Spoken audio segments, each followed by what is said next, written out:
টাকা দেন, ইসলামেতে সমস্যা নাই, বরং এটা উৎসাহিত করে। ভিন্ন ধর্মের কেউ রাস্তাঘাটে নির্যাতিত হচ্ছে, মুসলমানের মাধ্যমেই হোক, একটা মেয়েকে ভিন্ন ধর্মের আল্লাহ না করুক কেউ র্যাপ করতেছে, তাকে আপনি ফিরান, তাকে বাঁচান, এই উদারতা দেখাইতে ইসলামে সমস্যা নাই। কিন্তু মূর্তি পূজার মধ্যে গিয়া এক বাটি লবণ লইয়া গেলেও ঈমান চলে যাবে। এই জায়গায় বিশ্বাসের জায়গা, একটা হলো পারিবারিক সামাজিক অবস্থান, আর একটা হলো বিশ্বাসের জায়গা। কথাটা ভালোভাবে বুঝবেন। বিশ্বাসের জায়গায় সহযোগিতা করলে আপনি মূর্তির পূজাকে প্রমোট করলেন, ঈমান চলে যাবে। বিশ্বাসের জায়গায় 31st নাইট ক্রিসমাস খ্রিস্টানদের সহযোগিতা করলে, খ্রিস্টানদের কালচারকে প্রমোট করলে ওলামায়ে কেরাম বলেন ঈমান চলে যাওয়ার সম্ভাবনা আছে। বুঝা শুনে করলে কি চলে যাওয়ার সম্ভাবনা আছে? নাউজুবিল্লাহ। কেন? কারণ আল্লাহ বলতেছেন তাকাদুস সামাওয়াতি ওয়াল আরদ, সুবহানাল্লাহ, ইয়াতাফাত্তারনা মিনহু ওয়া তানশাক্কুল আরদু ওয়া তাখিরুল জিবালু হাদ্দা। তাকাদুস সামাওয়াতু ইয়াতাফাত্তারনা মিনহু ওয়া তানশাক্কুল আরদু ওয়া তাখিরুল জিবালু হাদ্দা ওয়া ক্বালু ইত্তাখাযার রাহমান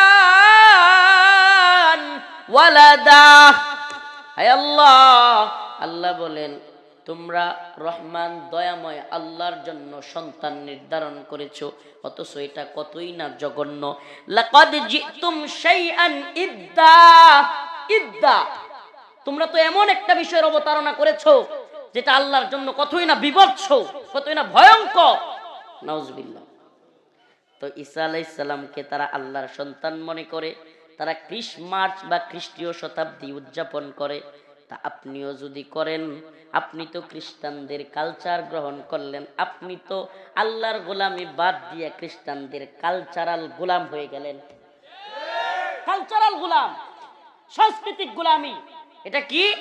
আমরা মুসলমানরা বা আমরা এই ভারত উপমহাদেশে 1947 সালে ইংরেজদের 200 বছরের গোলামি থেকে স্বাধীন হয়েছি ঠিকই, কিন্তু মানসিকভাবে, মেন্টালি, সাবকনশিয়াস মাইন্ডে, অবচেতন মনে গোলামিটা ধরে রাখছে। নাউজুবিল্লাহ, নাউজুবিল্লাহ বলেন। কেমনে কইবেন? কেমনে?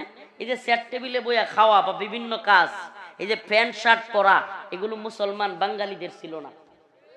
আপনি ইতিহাস একটু পড়ে দেখেন, ইতিহাস পড়ে দেখেন, বাঙালি মুসলমানরা এই চেয়ার টেবিলে বসে খাওয়া আর এই প্যান্ট শার্ট পরা, এই আজাইরা স্মার্টনেস। এখন তো দেখতেছি নতুন স্মার্টনেস আইছে, পেন্সিললেও স্মার্ট।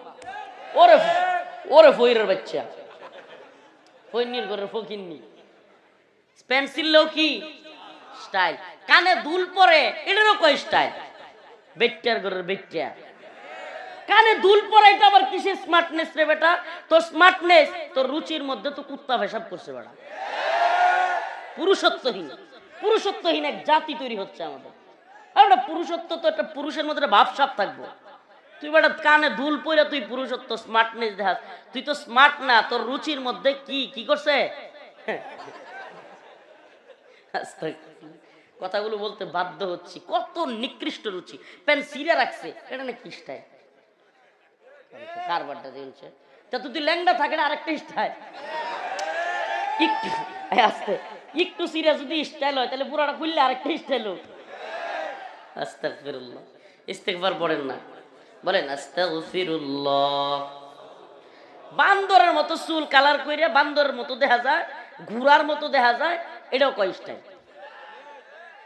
আল্লাহ হেদায়েত দান করুন। এই যে কালচারাল গোলামি, এটা কি বলে? এটা কি? আমাদের রাসূল তো টুপি, জুব্বা, এই রুমাল, পাগড়ি এগুলো পরতেন। কই তোমাকে তো দেখি না এগুলো পরতে। তার মানে তুমি ইসলামের গোলাম না হয়ে, আল্লাহর গোলাম না হয়ে, কালচারালি, মানসিকভাবে, অবচেতন মনে তুমি ইংরেজদের কিংবা হিন্দুদের গোলামি করতেছো। নাউজুবিল্লাহ বলেন। এই যে আতশবাজি, ফটকা, কিছুক্ষণ আগে নিউজ পাইলাম ঢাকায় এক বৃদ্ধ আতশবাজির, ফটকাবাজির শব্দে, বিকট আওয়াজে আকস্মিক স্ট্রোক করে মারা গেছে। একটা বাচ্চা ছেলে মারা গেছে এই আতশবাজি করতে গিয়ে। আল্লাহ আমাদেরকে মাফ করুক, বলে না আমি। একটা জিনিস ভালো হয়েছে, যারা বলে এই বেহুদাগুলো যেগুলো চিল্লায় মাহফিল দিয়ে কি উপকার কি উপকার, আমি বলি একটু আয়েশা দেখ বেটা, ঈশ্বরগঞ্জে আলহামদুলিল্লাহ এই তথাকথিত 12টার সময় হাজার হাজার মানুষ কোরআনের কথা শোনার জন্য বসে আছে। এই যুবকরা ফটকা নিয়ে বসে নাই, আতশবাজি নিয়ে বসে নাই, ইংরেজদের গোলামির ব্যস্ততা নাই, আমরা আল্লাহর গোলামিতে ব্যস্ত। এভাবে যদি আল্লাহর গোলামিতে ব্যস্ত হতে পারি, হিন্দুত্ববাদী ব্রাহ্মণ্যবাদী তাগুতি শক্তির